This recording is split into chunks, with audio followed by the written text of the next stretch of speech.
It's a good question. When you're having somebody manage your money, I think there's a few things you should understand. The first thing, as I mentioned in the class, is you should understand how they are compensated, how they're paid.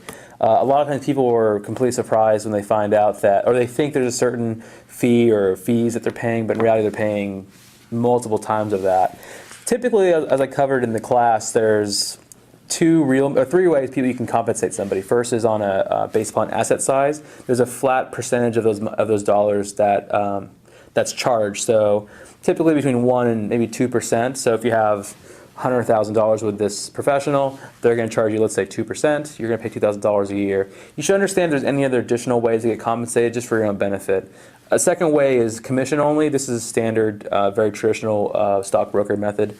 And it's fine too. You can find people that do a good job in that space. But just, again, I think it's important that you know that's how they're compensated.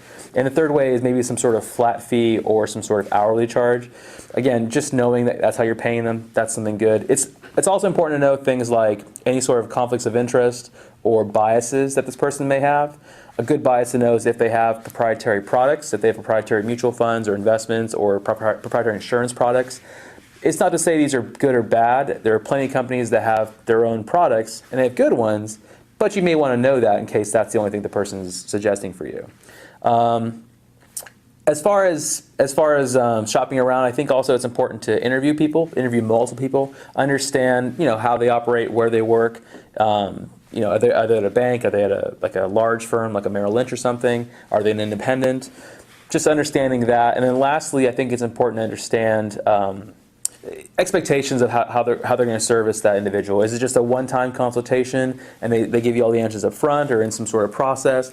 Is there other review meetings done on a regular basis? Or is it the kind of thing where you get a phone call or meeting whenever they deem fit? Again, that would kind of set a lot of expectations properly up front. Just knowing those things, I think, would help you a lot.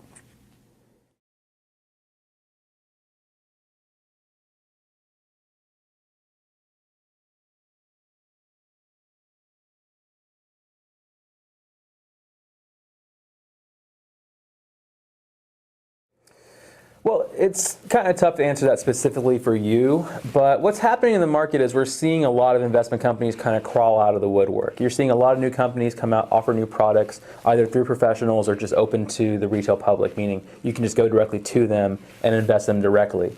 As a result, I think they're kind of batted from pillar to post. They're seeing all these mutual funds, so they'll pick just a few here and there. It's hard to say that you're too diversified because diversification is certainly a good thing, so I don't want to discourage somebody from trying to diversify. But I do think it's important to understand that there's a difference between diversification and clutter.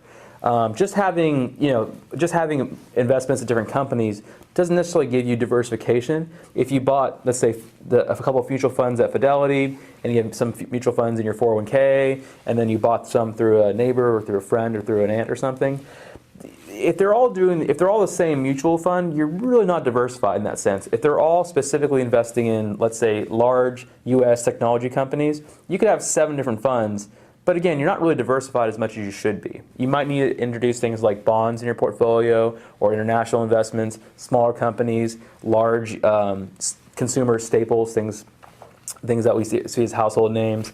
So in a sense, just because you have things everywhere doesn't necessarily mean that you're diversified.